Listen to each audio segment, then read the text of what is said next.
return to this week's coffee vlog. It's now Friday the, I'm not sure, 28th of May, 8:30 in the morning. It's another bank holiday weekend in the UK, so we get Monday off. Yeah, so last weekend was pretty steady. I came to work on the Saturday to do a few bits and pieces. I had a double socket to finish off down there, just to give us some more cleaning access really, and a few other bits to tidy up around the place. Sunday just went to see my dad. That's about it. So then on to this week. So Monday morning I was here at 7:30, and then by 8 o'clock I was outside the Peace Hall because we'd got the 3 machines here arriving to replace the machines in the deli, Blondin's Ice Cream and trading rooms at Peace Hall. So 3 installs, well, 3 removals of old equipment and installing of new equipment, I should say.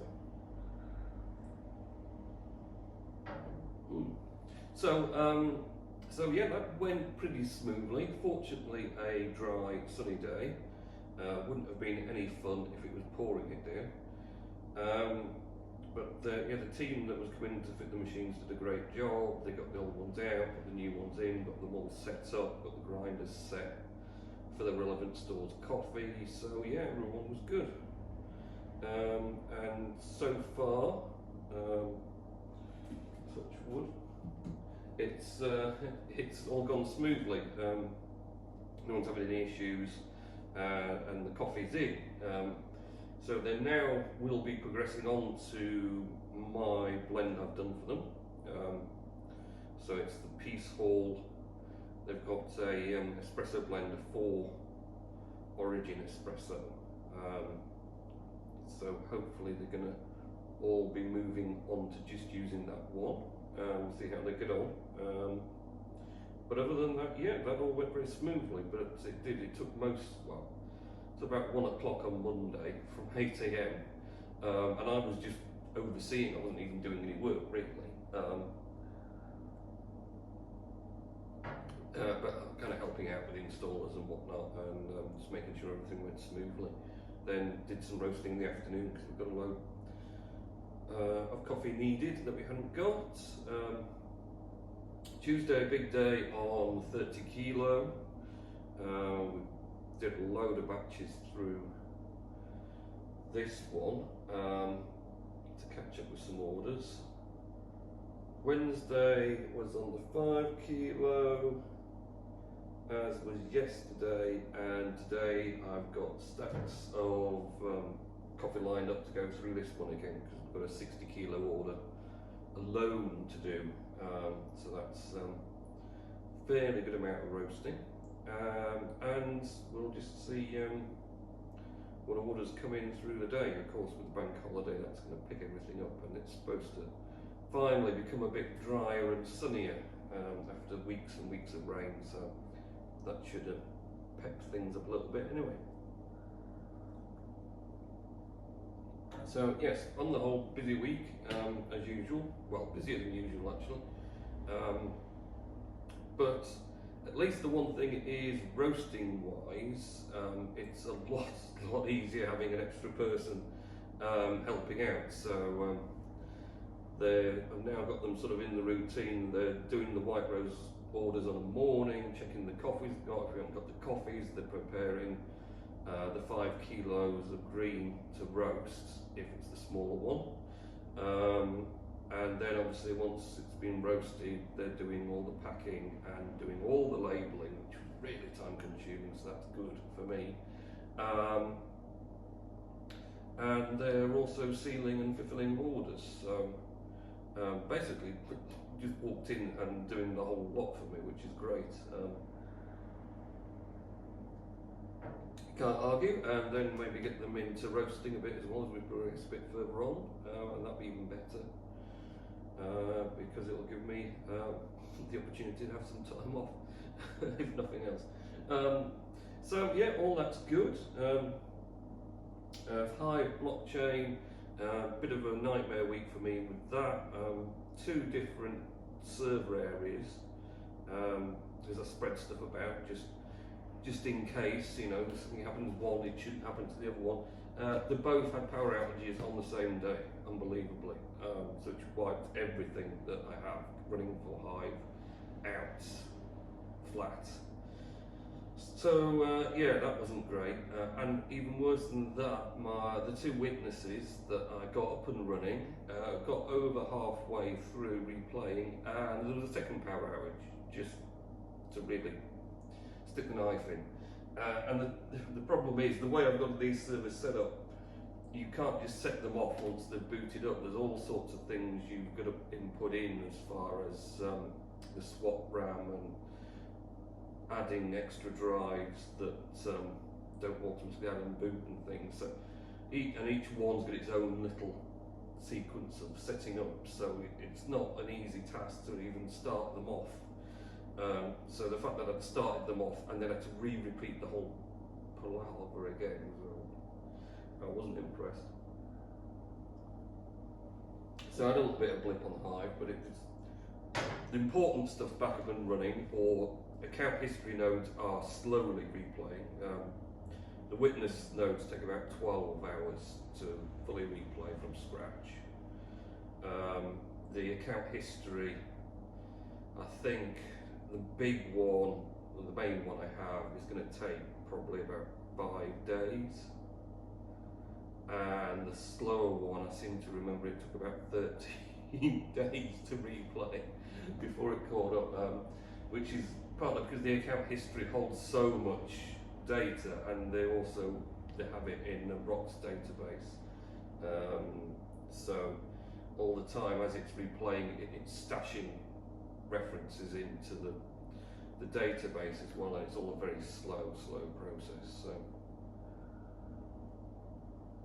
now there are of course snapshots now that you can take a snapshot and then start from it, so you're not going back from the very start. But A, I've not really worked out how to use them, and B, they use quite a large amount of storage. So if you haven't got infinite storage at your disposal, which I don't, that they're not really an option at the moment. So it would be something useful for you for future reference, but we'll see. Other than that, crypto rides its usual wave of up and down and up and down. So I think the Hive's fairly okay at the moment. It's about 34 to 40p, something like that. So not as high as it had been, but not as low as it had been either. Again, some sort of middle ground stability, which should be quite good. Oh dear, pardon me. So in my mug today, so this is actually a new blend for me. Calling this one Shibden blend after Shibden Park, and it's yeah, it's quite a nice versatile blend. I mean, it's really, and then it's got kind of chocolatey but caramelly, a bit of fruit. Yeah, it's quite a nice coffee this, and it's also, it does drip filter brew very good. It does espresso surprisingly well as well. Quite a versatile little blend, that one. So yeah, I'm impressed with that. So that's new on White Rose Coffee Roasters website, Shibden Blends. If you fancy something different, whether you prefer espresso or filter, it should suit pretty much everything, very versatile. So now I've got a bit of free time, White Rose Coffee Roasters website will be getting some big updates. So far I've managed to give some search options, so you can search by region, geographical region, where the coffee may be from, cup score, if you're interested in just narrowing it down by cup score. Gonna add in advised brewing methods for each origin, so just whether it's espresso, filter, drip, cafetiere, whatever. Just again, so there's more ways to narrow the search for the drink or the coffee that you want to buy. So we'll get there slowly but surely. And that's about it, really. The new, really reasonably priced Japanese SUV, hybrid SUV at that, is going very well. I'm getting used to the little niggles, like it doesn't lock itself. I'm managing so far. I've not managed, but I'm not been that far from it. I was back and forth a lot Monday. I've not managed yet to go off and leave it unlocked, which is a real danger. But like I say, I've not really been anywhere where I've been leaving it out in public, so we'll have to see. Do a few trips and things and see what happens there. But other than that, I'm averaging 45 miles per gallon at the moment. But I've not really reset that clock since sort of the day after I had it, so I'll have to see.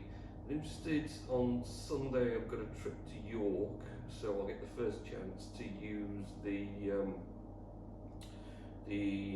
cruise control, which has automatic radar control. So basically you set a speed, it'll go at that speed, but if it detects a car in front, it slows down until the car moves or pulls over, and then it will return to your set speed. So adaptive cruise control, and it's supposed to also do minor adjustments to the steering to keep you within the lane lines, as it were.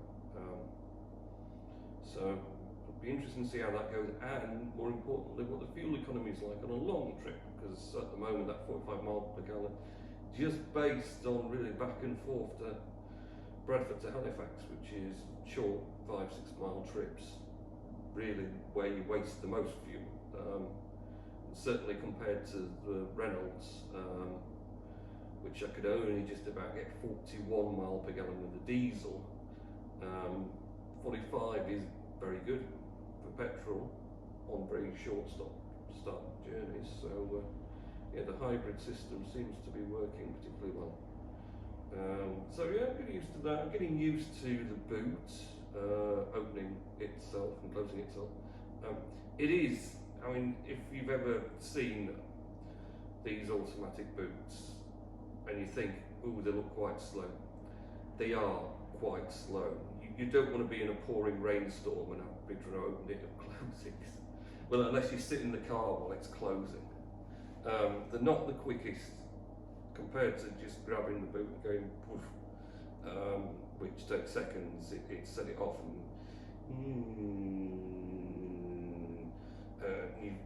you've got another cup of tea and come back before it's actually shut itself. But I'm kind of getting used to it. I've worked out, I'm using the parcel shop again more at home because I can park right outside it, so I can stop, press the button in the car, the boot opens, so by the time I get to the boot I've actually got access to the parcels. Then when I do the last one, I press it to close, and while I'm putting the last one in, it's closing itself, so then I can get in the car and go again. The fiddle with it would be if I go to Windsor's, because I've got to carry the parcels some distance up to the lockers. Then I'd have the boot open, get an armful of parcels, start walking away, have to get at the key to close the boot, and to close the boot with the key you have to hold your finger on the button for about 4 seconds, you can't just press it. And then the boot will start closing very slowly while I'm holding the parcels and trying to walk away from the car. And then once it's closed itself, I then have to lock it, which is really annoying because you would think either it would self-lock.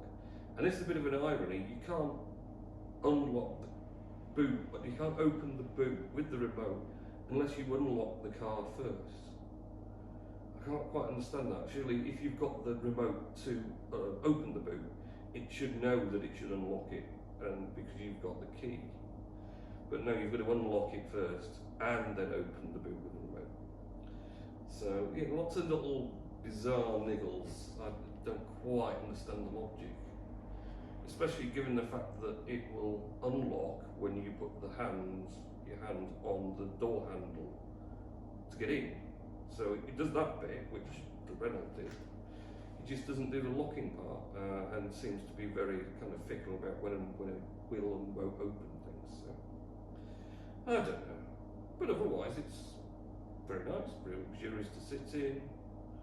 and it's only the second up from bottom model, so it's not even like a premium version of that model. It's the next basic trim up from Berry Bottom, but it came with pretty much everything you'd want. And the stupid thing is the actual next model up, which is substantially more money, adds very little that I could see. Heated seats, heated steering wheel, that's not very useful.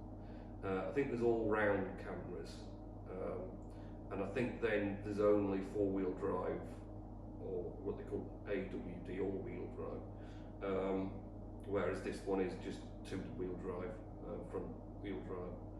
So, but there was a ridiculous amount of price difference, and I couldn't see what I would use from any of the extra features. So, stuck with this, plus the free colour, even better. I don't know what time I've been waffling on now for, probably a very long time, so I shall get off. So have a good weekend, next week, and I shall catch you in next week's vlog. Okay, see ya.